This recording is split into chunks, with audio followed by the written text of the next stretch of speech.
Dear students, we are going to study about electronic transitions. हम आपको electronic spectra पढ़ा रहे हैं, अल्ट्रा अल्ट्रावायलेट विजुअल स्पेक्ट्रोस्कोपी का चैप्टर पढ़ाया जा रहा है, जिसमें हमारा आज का topic electronic transition. Electronic transition क्या होते हैं?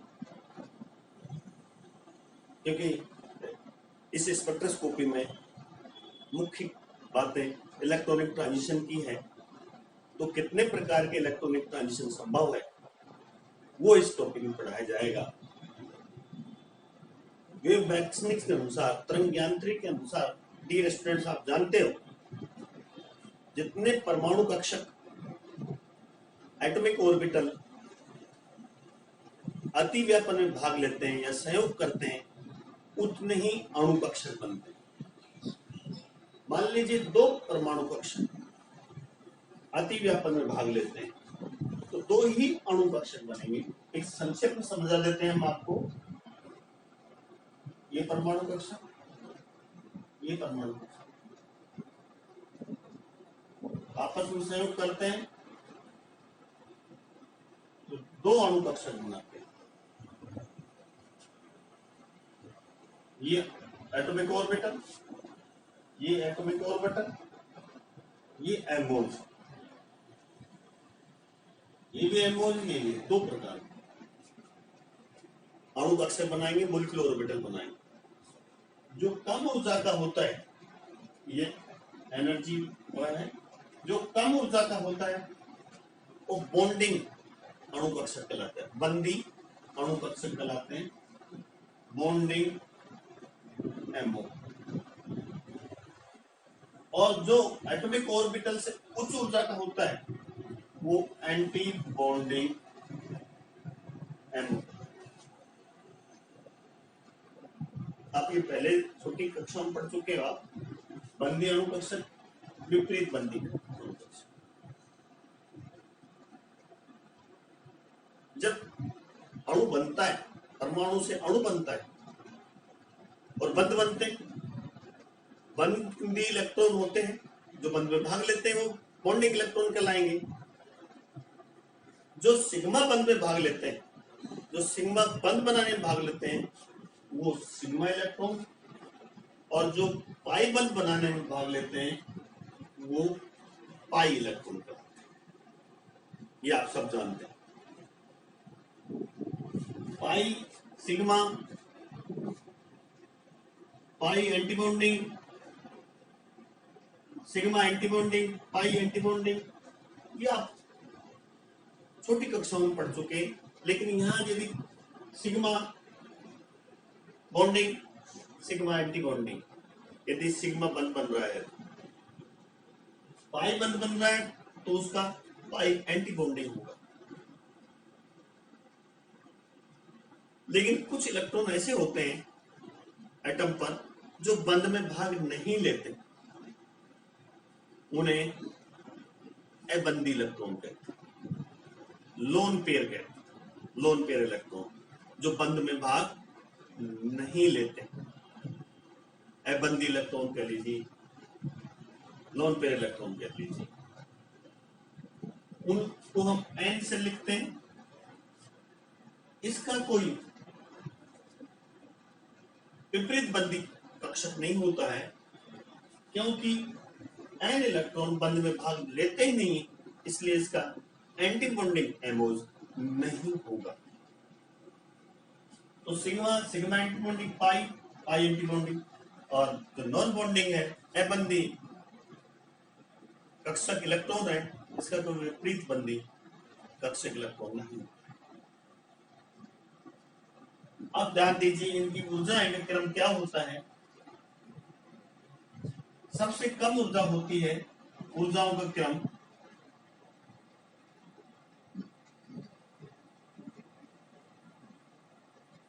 सबसे कम,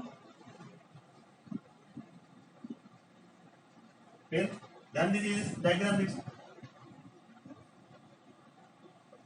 पाई, फिर नॉन बॉन्डिंग और फिर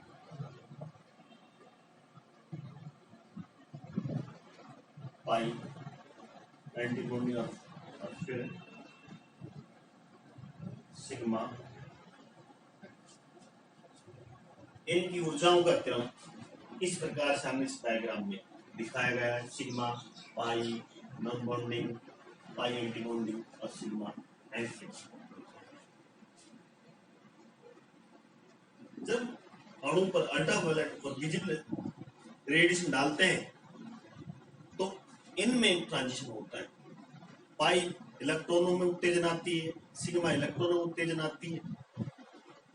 किस प्रकार का ट्रांजिशन होता है, हम यहाँ विभिन्न प्रकार के ट्रांजिशन आपके बारे में बताएंगे। और कौन कौन से ट्रांजिशन जब अल्ट्रावायलेट विजिबल रेडिएशन किसी अणु पर डालते हैं तो संभव है। तो यहाँ मुख्य रूप से 4 प्रकार के ट्रांजिशन संभव है। ध्यान दीजिए, इन चारों प्रकार के ट्रांजिशन के लिए जो ऊर्जा का क्रम होगा, सिग्मा और सिग्मा एंटी बॉन्डिंग, इस ट्रांजिशन के लिए बहुत ज्यादा उच्च ऊर्जा की रेडिएशन की आवश्यकता है। इसलिए विभिन्न प्रकार के ट्रांजिशनों में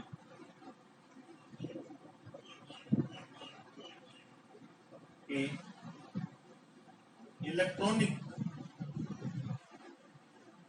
संक्रमण के ऊर्जा क्रम सबसे ज्यादा ऊर्जा की आवश्यकता है sigma to sigma anti bonding. यदि इलेक्ट्रॉन सिग्मा बॉन्डिंग से सिग्मा एंटी बॉन्डिंग जाते हैं तो सबसे ज्यादा ऊर्जा चाहिए। फिर ध्यान दीजिए, फिर नॉन बॉन्डिंग से सिग्मा एंटी बॉन्डिंग,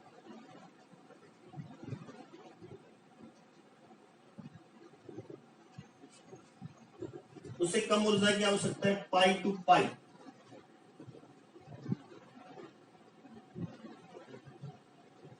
और सबसे कम ऊर्जा की आवश्यकता है non bonding to pi anti bonding. इस प्रकार इन विभिन्न इलेक्ट्रॉनिक ट्रांजिशनों की ऊर्जा का क्रम सबसे ज्यादा ऊर्जा चाहिए sigma to sigma anti bonding इलेक्ट्रॉनों को उत्तेजन के लिए, फिर non bonding to sigma anti bonding, फिर पाई से पाई एंटी बॉन्डिंग, फिर non bonding to pi anti bonding में इलेक्ट्रॉनों को ट्रांजिशन के लिए ऊर्जा की आवश्यकता होगी। ये 4 प्रकार के ट्रांजिशन है, sigma to sigma, non bonding to sigma, pi pi anti bonding और नॉन बॉन्डिंग से पाई एंटी। ये साफ साफ आप चित्र को एक सेकंड के लिए देखिए। इस प्रकार से ट्रांजिशन सबसे ज्यादा ऊर्जा की आवश्यकता है sigma to sigma.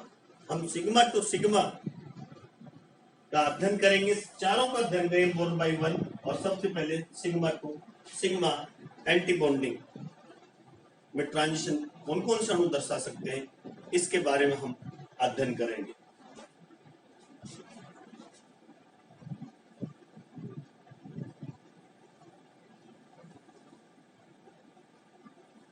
Number 1, sigma से सिग्मा एंटी बॉन्डिंग संक्रमण ट्रांजिशन। हिंदी और इंग्लिश वाले दोनों का ध्यान रखा जाता है।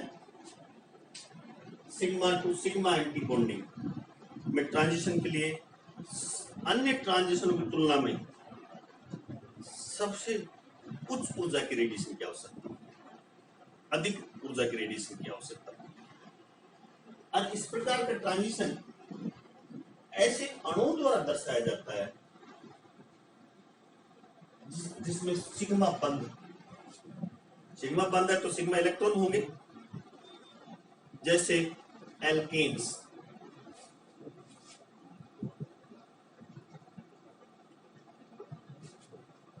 सैचुरेटेड हाइड्रोकार्बन,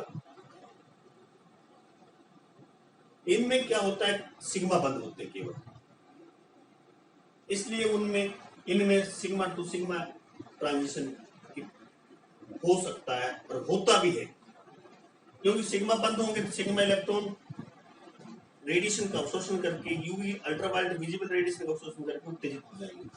हम एक डायग्राम से आपको ये दिखाने जा रहे हैं।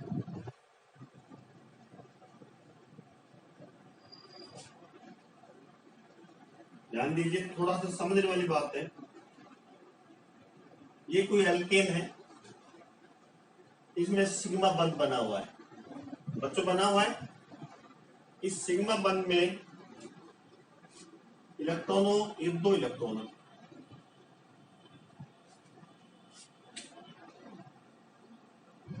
अब हम इसमें सिग्मा से सिग्मा ट्रांजिशन दिखा रहे हैं। जब इस पर रेडिएशन गिरते हैं अल्ट्रावायलेट, तो इसका एक इलेक्ट्रॉन उत्तेजित हो जाता है, सिग्मा से सिग्मा एंटी बॉन्डिंग में चला जाता है। इसको इस प्रकार दर्शा देते हैं।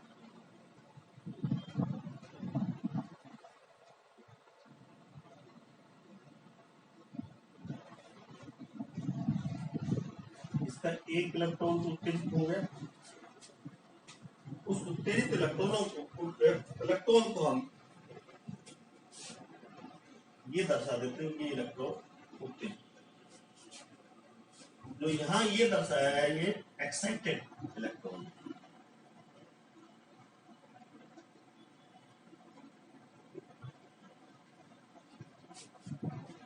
या एक इलेक्ट्रॉन रहेगा, एक उत्तेजित हो गया, सिग्मा बॉन्डिंग से सिग्मा एंटी बॉन्डिंग में चला, यहां से इस एंटी बॉन्डिंग पक्ष में चला। तो इस प्रकार ये alkene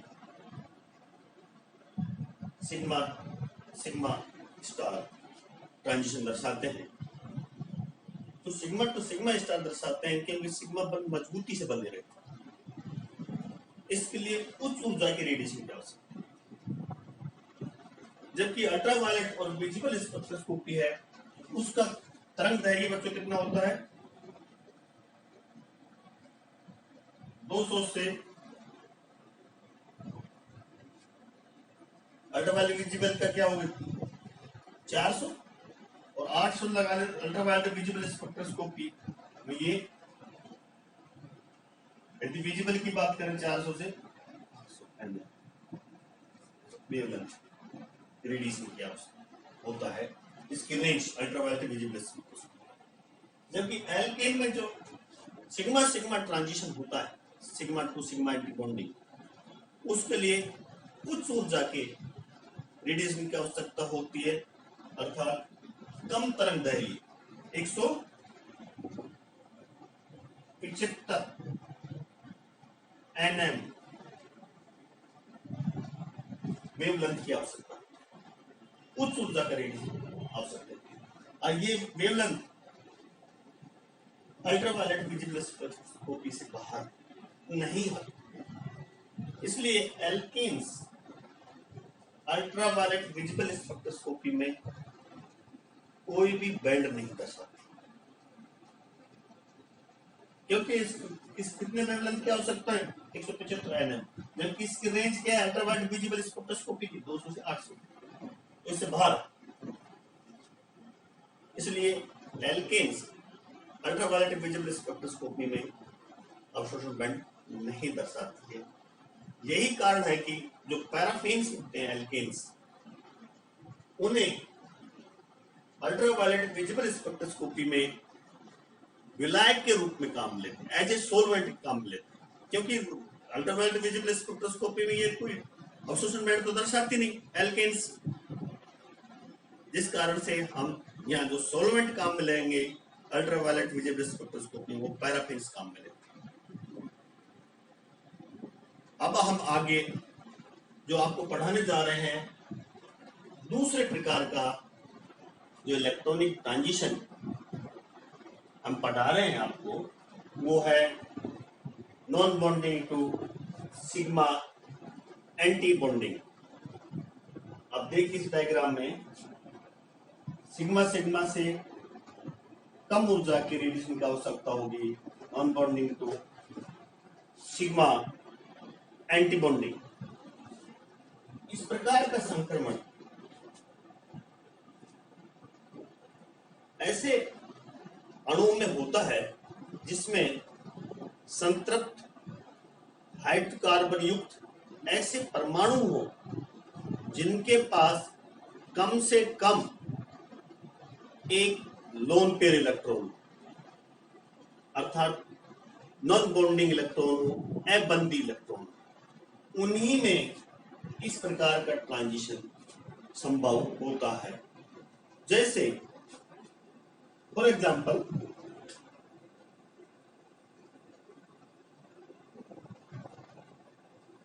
alkyl halide, alcohol, amine आदि आदि, क्योंकि इनके पास लोन पेयर इलेक्ट्रॉन, इसके पास इस पर ऑक्सीजन के पास, इस पर नाइट्रोजन के पास लोन पेयर इलेक्ट्रॉन, नॉन बंदी इलेक्ट्रॉन नहीं, ये उत्तेजित होकर एंटी बॉन्डिंग सिग्मा में चला जाता है। इसको हम इस रूप में दर्शाएंगे,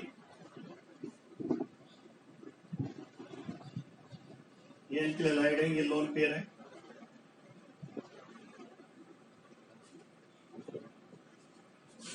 इसमें ट्रांजिशन होता है नॉन बॉन्डिंग से सिग्मा एंटी बॉन्डिंग। ठीक है, अब इसका एक लोन पेयर इलेक्ट्रॉन उत्तेजित होकर सिग्मा एंटी बॉन्डिंग में चला जाता है।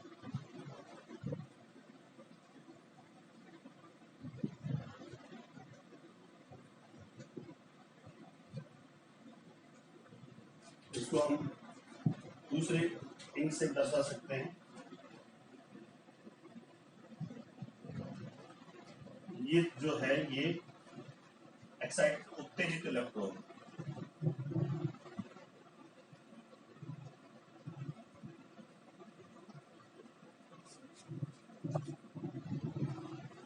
इस हेलोजन का एक लोन पेयर इलेक्ट्रॉन रेडिएशन का सोर्स करके उत्तेजित होकर सिग्मा एंटी बॉन्डिंग चला जाता है। ये हेलोजन में क्लोरीन, ब्रोमीन, आयोडीन, क्लोरीन आदि एटम होते हैं। जैसे जैसे हेलोजन परमाणु का आकार बढ़ता है, नॉन बॉन्डिंग इलेक्ट्रॉनों के उत्तेजन के लिए आवश्यक ऊर्जा घटती जाती है। ध्यान दीजिए कैसे घटती है। सबसे ज्यादा क्लोरीन, ब्रोमीन, आयोडीन, इनका आकार का क्रम इस प्रकार है। सबसे बड़ा आकार किसका है? आयोडाइड का। सबसे छोटा क्लोरीन, क्योंकि आयोडाइड का आकार बड़ा है इनकी तुलना में, जिस कारण से इसके जो लोन पेयर इलेक्ट्रॉन है, अबंधी इलेक्ट्रॉन, वो लूजली बॉन्डेड होते हैं, इसलिए वो कम ऊर्जा और अधिक तरंगदैर्घ्य के रेडिएशन से आसानी से उत्तेजित हो जाते हैं। हम एक उदाहरण से समझाएंगे आपको।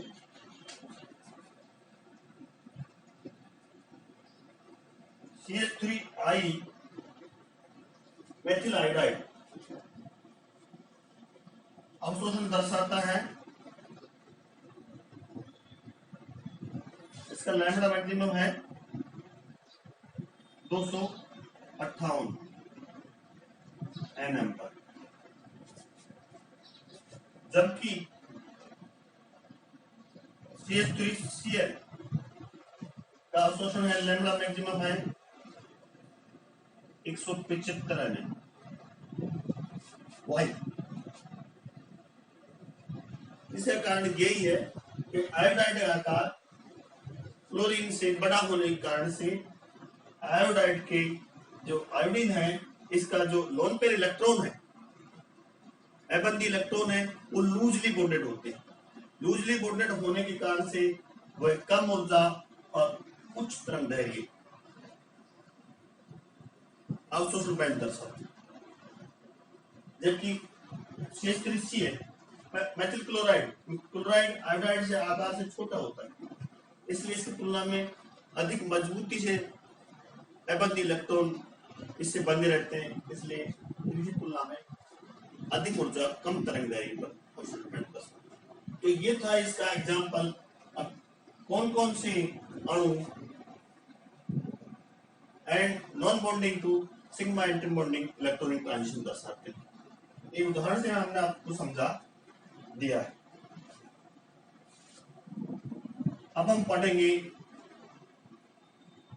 तीसरे प्रकार का इलेक्ट्रॉनिक ट्रांजिशन, पाई एंटी बॉन्डिंग ट्रांजिशन। ध्यान दी, पाई एंटी बॉन्डिंग संक्रमण।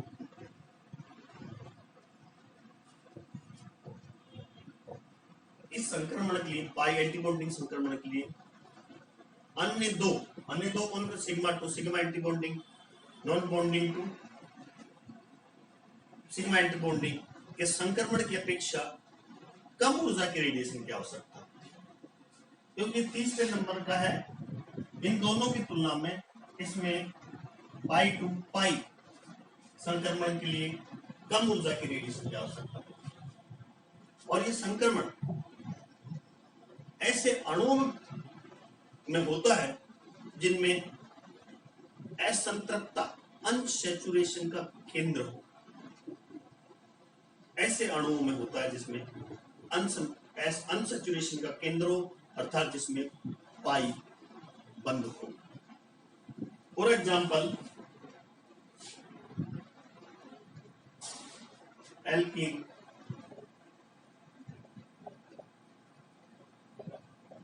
एल्काइन,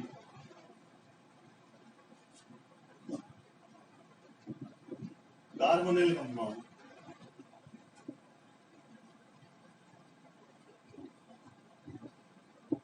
नाइट्रो कंपाउंड आदि आदि, ऐसे अनेक एग्जाम्पल है जिसमें पाई इलेक्ट्रॉन हो, अर्थात पाई बंद हो, तभी तो पाई पाई ट्रांजिशन होगा। उनमें इस प्रकार के ट्रांजिशन पाया जाता है। इसको भी हम उसी प्रकार से दर्शाएंगे, ध्यान दीजिए।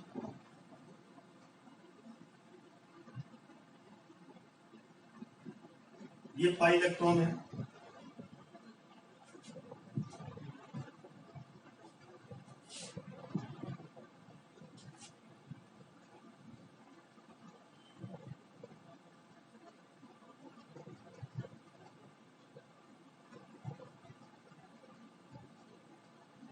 एक इलेक्ट्रॉन उत्तेजित हो जाता है।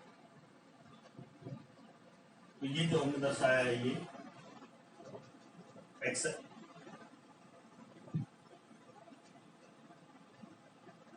इलेक्ट्रॉन, एक्साइटेड इलेक्ट्रॉन,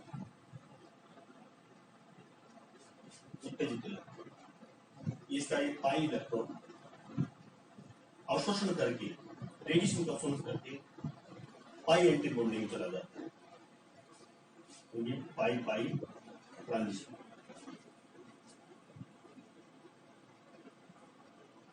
इसमें हम एक अच्छा सा उदाहरण लेकर आपको समझाएंगे, इंपॉर्टेंट उदाहरण लेकर समझाएंगे। ध्यान दीजिए आप, एथलीन, हम एक क्वेश्चन के रूप में इसको समझाने का प्रयास करेंगे। एथलीन,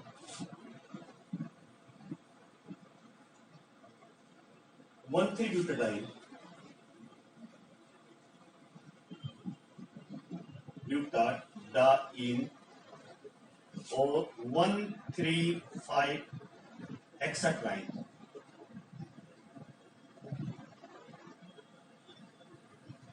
ये उदाहरण लेंगे। ये दर्शाता है, इसका लैम्बडा मैक्सिमम है 175 nm, इसका लैम्बडा मैक्सिमम है 217 nm और इसका है 254 nm। भाई ऐसा क्यों? अब आप ध्यान दीजिए, नंबर 1, नंबर 2, नंबर 3, इसको ऑलरेडी हम ध्यान दीजिए, इसका स्ट्रक्चर बनाते हैं।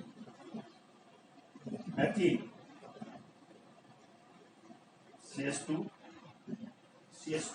1,3 butadiene, CH2 double bond CH, CH double bond CH2, एक्सेट्राइन CH2 double bond CH, CH2, CH double bond CH, CH double bond CH2। साफ साफ समझाने की कोशिश करेंगे हमारे बात। एथीन 13 ब्यूटाडाइन्स और 135 हेक्साट्राइन।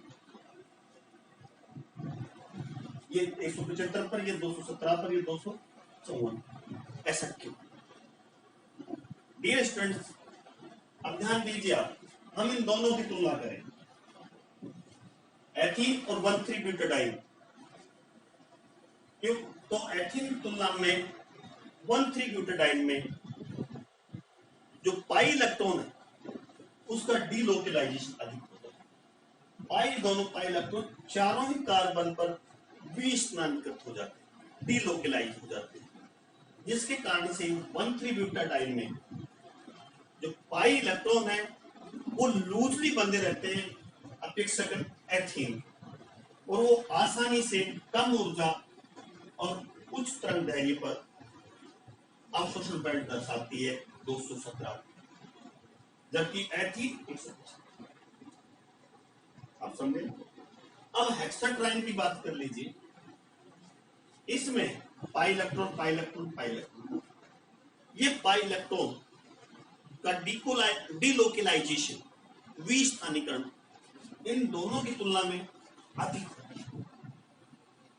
सभी पर 1 2 3 4 5 6 ये पाई इलेक्ट्रॉन 6 कार्बन पर डीलोकेलाइज हो जाता है, जिस कारण से और भी लूजली बॉन्डेड रहेगा अपेक्षाकृत 13 ब्यूटाडाइन और एथीन की। इसलिए कम ऊर्जा और उच्च तरंगदैर्घ्य पर 135 हेक्साट्राइन अवशोषण बैंड दर्शा। थोड़ा सा मैं समझा देता हूं वैसे। ये देख लीजिए, C1, C2, C3, C4, ये 13 ब्यूटाडाइन समझाने की कोशिश करूंगा।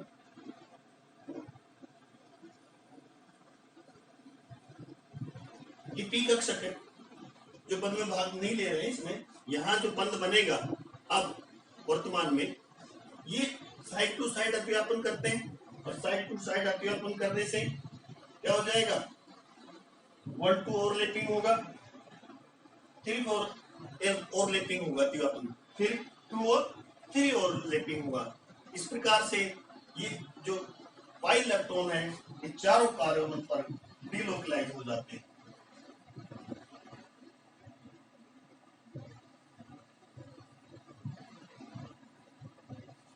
ये अतिव्यापन दर्शाया गया है।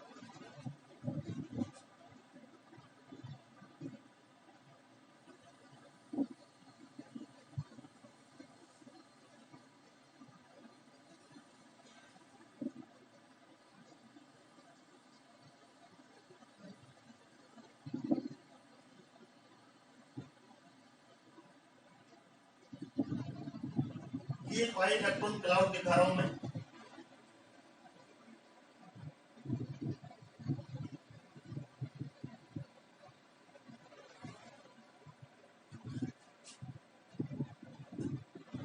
पाई इलेक्ट्रॉन क्लाउड है, अपर है, चारों कार्बन पर इस तरह उड़ जाते हैं, इसलिए लूजली बंद है। अब आसानी का मतलब कम ऊर्जा और उच्च तरंगदैर्घ्य, उच्च तरंगदैर्घ्य एथीन से ज्यादा तरंगदैर्घ्य पर ये अवशोषण बैंड दर्शाते हैं। इसी प्रकार से हम हेक्साट्राइन का डायग्राम बना सकते हैं। तो ये इंपॉर्टेंट क्वेश्चन है, कई बार क्वेश्चन पूछ लेते हैं आरएस में, आईएएस में। और एथीन 175 पर, जबकि 13 ब्यूटाडाइन 217 पर अल्ट्रावायलेट विजिबल स्पेक्ट्रोस्कोपी में अवशोषण बैंड दर्शाती है वाई। तो आप डीलोकेलाइजेशन के अनुसार आप इनका जवाब देंगे। अब हम आपको पढ़ाने जा रहे हैं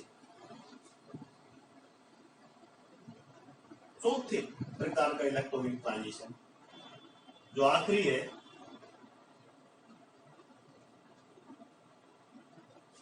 number 4 non bonding to pi anti bonding transition.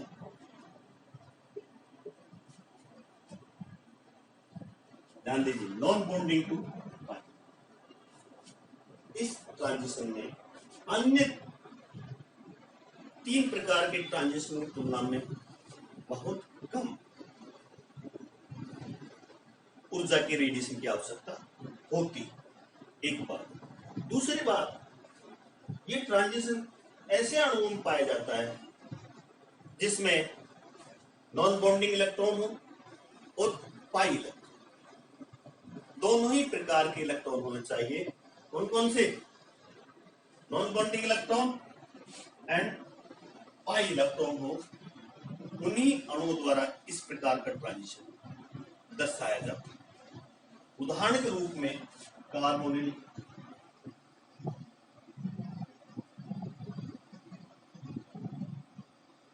Compound, carbonyl compound में दोनों प्रकार के इलेक्ट्रॉनों, पाई इलेक्ट्रॉन और ऑक्सीजन के नॉन बॉन्डिंग इलेक्ट्रॉन। तो इसमें 2 प्रकार के ट्रांजिशन संभव है, उच्च ऊर्जा के और निम्न ऊर्जा के। इसको 2 भागों में क्लासिफाई कर सकते हैं हम। High energy transition, high energy transition. High energy transition में क्या होगा? जो पाई टू पाई होंगे, ध्यान दीजिए, इसमें पाई जो इलेक्ट्रॉन है वो पाई एंटीबॉडी में चले जाएंगे, पाई to pi.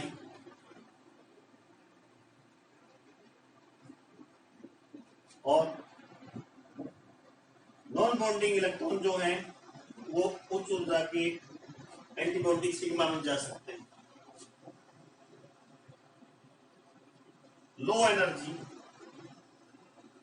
Transition, low energy transition में नॉन बॉन्डिंग इलेक्ट्रॉन, अबंधी इलेक्ट्रॉन पाई एंटीबॉन्डिंग बुलाया। तो इस प्रकार का ट्रांजिशन कार्बोनिल कंपाउंड पाया जाता है कि कार्बोनिल में दोनों ही प्रकार के इलेक्ट्रॉन होते हैं, पाई इलेक्ट्रॉन भी होते हैं और नॉन बॉन्डिंग इलेक्ट्रॉन भी होते हैं।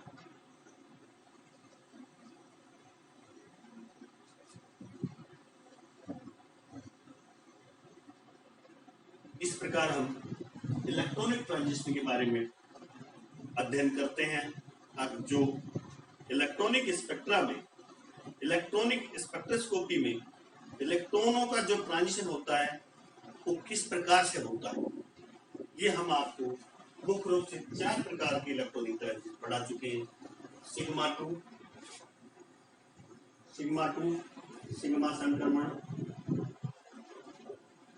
नॉन बॉन्डिंग अबंधी इलेक्ट्रॉन से सिग्मा एंटी बॉन्डिंग, पाई से पाई एंटी बॉन्डिंग और नॉन बॉन्डिंग अबंधी इलेक्ट्रॉन पाई एंटी बॉन्डिंग चला जाता है। इस प्रकार इसमें 4 प्रकार के इलेक्ट्रॉनिक ट्रांजिशन होते हैं मुख्य रूप से। तो ये था आज का टॉपिक, इलेक्ट्रॉनिक ट्रांजिशन क्या होते हैं और सिग्मा बंद, पाई बंद, सिग्मा ऑर्बिटल, पाई ऑर्बिटल क्या होते हैं, इसके बारे में भी हम संक्षेप में आपको क्वांटिटेटिवली बता चुके, मात्रात्मक रूप से बता चुके। डियर स्टूडेंट्स, मैं professor Ramanand Yadav, government R college Alwar, Rajasthan, department chemistry. Spectroscopy बहुत अच्छा टॉपिक है, अच्छे नंबर आते हैं। इसके विस्तृत अध्ययन के लिए आप मोना प्रकाशन अलवर की बुक पढ़िए और अपने साथियों को बताइए। और जितने भी हिंदी मीडियम के स्टूडेंट हैं वो इस बुक को पढ़े। इंग्लिश मीडियम के स्टूडेंट भी इसको लेकर नोट्स बना सकते हैं।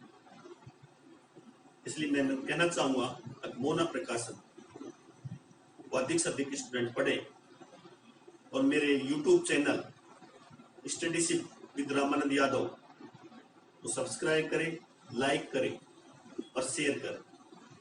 केमिस्ट्री बहुत ईजी है, घबराइए नहीं, मुस्कुराइए।